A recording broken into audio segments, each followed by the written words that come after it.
사랑하는 나는 가족 여러분, 오늘의 말씀 시편 38편은 전체가 기도입니다. 참회와 탄식의 기도죠. 기도하는 시인은 지금 심각한 육체적 질병으로 인해서 깊은 고통 가운데 있습니다.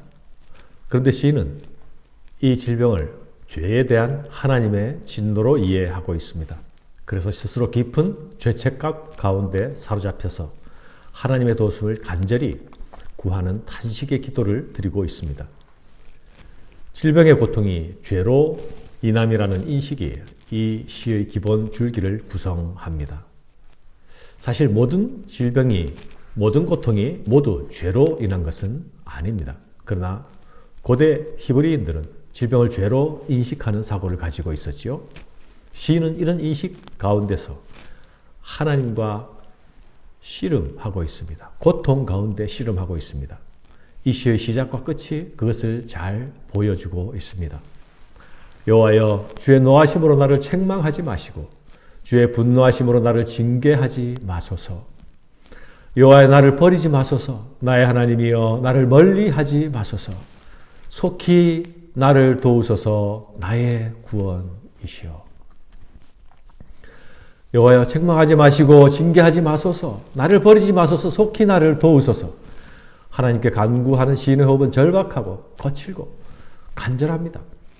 하나님, 이제 제발 그만 나를 때리시고 이제 나를 도와주세요 라고 비명을 지르고 있습니다. 시인 다윗에게 찾아온 고통은 매우 실제적이고 생생하고 파괴적인 고통입니다. 이 고통과 고난은 살과 뼈로 깊이 침투합니다. 고통의 무게는 무겁습니다.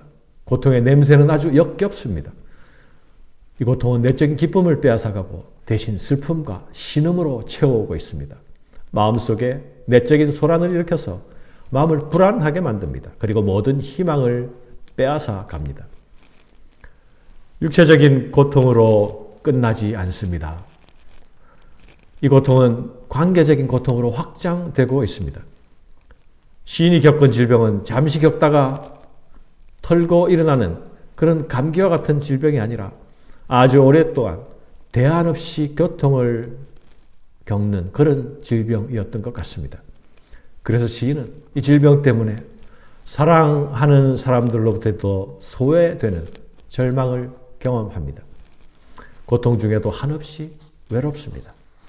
그래서 하나님께 간구합니다. 내가 사랑하는 자와 내 친구들이 내 상처를 멀리하고 내 친척들도 멀리 섰나이다.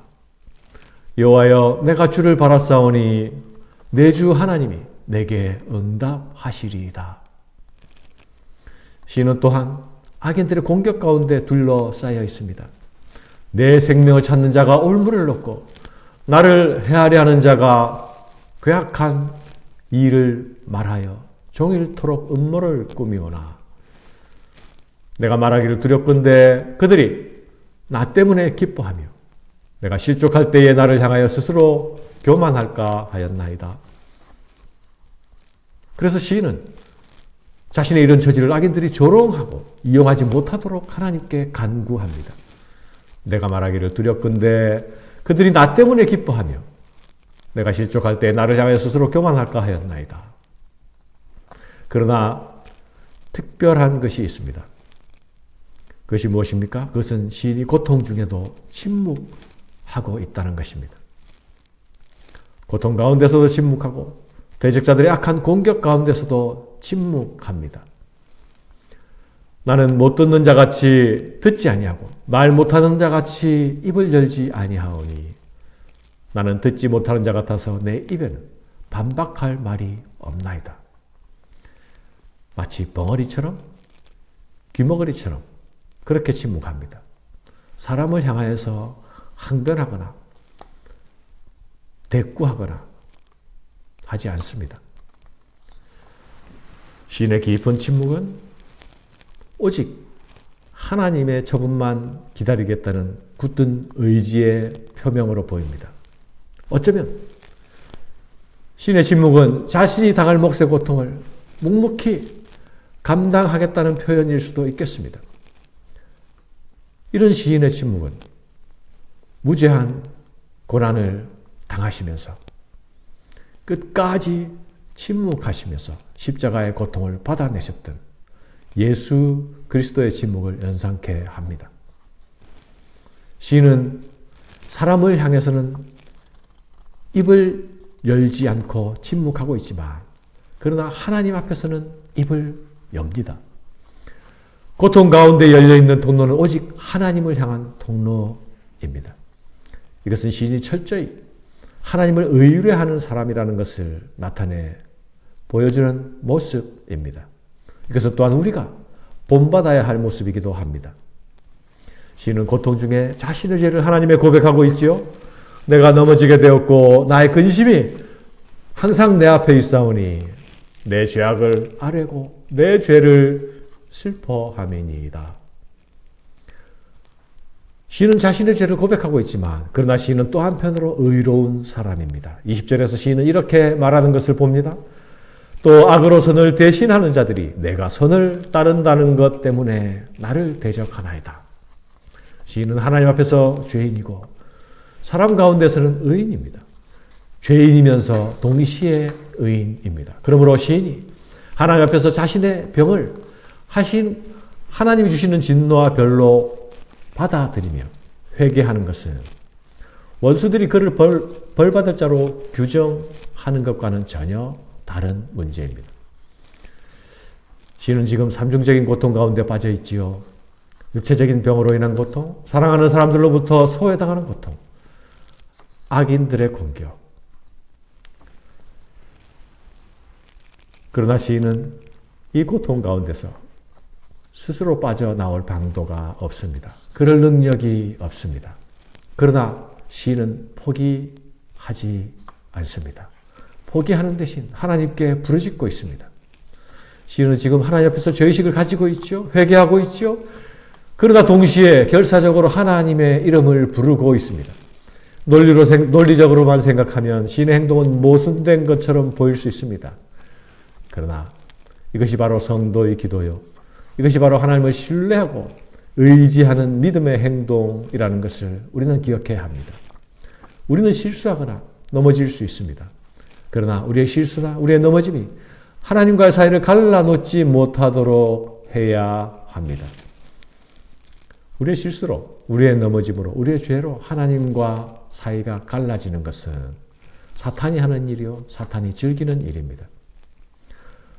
우리는 그럴 때일수록 하나님께 나아가는 것이 필요합니다. 시인은 지금 여호와 하나님의 이름을 부르면서 하나님 날 버리시지 말라고, 나를 도와달라고 간절하게 간구하고 있지 않습니까? 이것이 살아있는 영성이요. 이것이 전투하는 믿음입니다. 이것이 오늘 우리 성도의 모습이 되어야 합니다. 사랑하는 여러분, 모든 질병과 고통이 죄로 인해 오는 것은 아닙니다. 그러나 죄는 또한 고통을 동반하고 찾아옵니다. 그리고 죄는 강력한 파괴력을 갖습니다. 성도는 고통 속에서 자신의 내면을 성찰합니다. 동시에 하나님께 간구합니다. 하나님 이제 멈추어 주세요. 이제는 도와주세요. 이제는 제발 구원해 주세요. 하나님만이 나의 구원입니다. 라고 부르짖습니다. 우리가 기억해야 할 사실은 우리는 최악의 상황 속에서도 우리가 할 수 있는 최선의 일을 할 수 있다는 것입니다. 그것이 무엇입니까? 그것은 우리 아버지 하나님, 여호와 하나님의 이름을 부르며 나아가는 것입니다. 오늘 말씀 중에 고통 중에 있는 시인의 모습에서 눈에 띄는 것이 있습니다. 이것이 우리 성도의 모습, 성도들의 태도가 되어야 되겠다 하는 모습 하나를 발견합니다. 9절의 모습입니다. 주여 나의 모든 소원이 주 앞에 있사오며 나의 탄식이 주 앞에 감추이지 아니하나이다. 17절에 보면 나의 근심이 항상 내 앞에 있사오니 시인은 근심 가운데 있습니다. 근심이 항상 내 앞에 있습니다. 그러나 시인은 자신의 근심도 자신의 탄식도 자신의 소원도 모두 주님 앞에 내어놓고 있습니다. 이것이 고난을 통과하는 성도가 가져야 할 태도, 가져야 할 모습이라 여겨집니다. 근심은 항상 내 앞에 있지만 나는 모든 근심을 하나님께 아뢰겠다. 하나님께 구하겠다. 나는 근심 가운데라도 언제나 내 소원을, 내 탄식조차도 하나님께 드리겠다. 내어드리겠다. 이것이 나의 모습, 나의 기르기를 소망하며 시작하는 아침이 되시기를 주님의 이름으로 축원합니다. 감사합니다.